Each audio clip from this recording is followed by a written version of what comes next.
امیر المومنین حضرت علی نے فرمایا، عقل مند ہے وہ شخص جو انجام سوچ کر کام کرے۔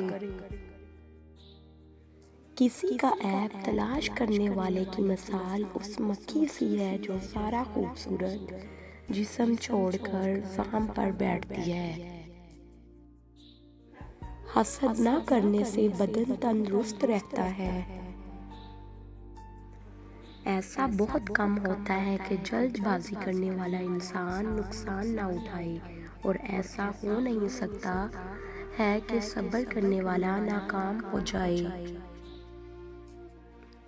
اسے اپنا کوئی راز مت بتاؤ جس کا کوئی راز تمہارے پاس نہ ہو۔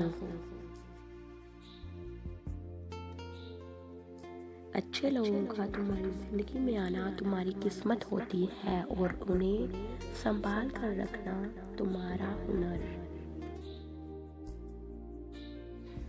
جو شخص تم پر غصہ کرے مگر پھر بھی تعلق نہ ختم کرے، وہ برے وقت میں تمہارا سچا ساتھی ہے۔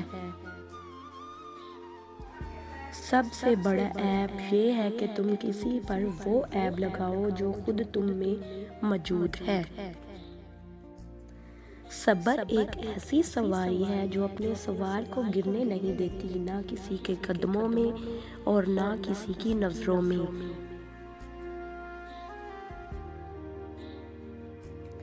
جب کبھی تمہیں اپنے رزق میں کمی نظر آنے لگے تو کچھ مال اللہ کو دے کر اللہ کے ساتھ تجارت کر لیا کرو۔ انسان کا اپنے دشمن سے انتقام کا سب سے اچھا طریقہ یہ ہے کہ وہ اپنی خوبیوں میں اضافہ کرے۔ جب عقل کامل ہو جائے تو کلام کم ہو جاتا ہے۔ دنیا تمہیں اس وقت تک نہیں ہرا سکتی جب تک تم خود سے نہ ہار جاؤ۔ جو تم کو خوشی میں یاد آئے سمجھو تم اس سے محبت کرتے ہو، اور جو تم کو غم میں یاد آئے تو سمجھو وہ تم سے محبت کرتا ہے۔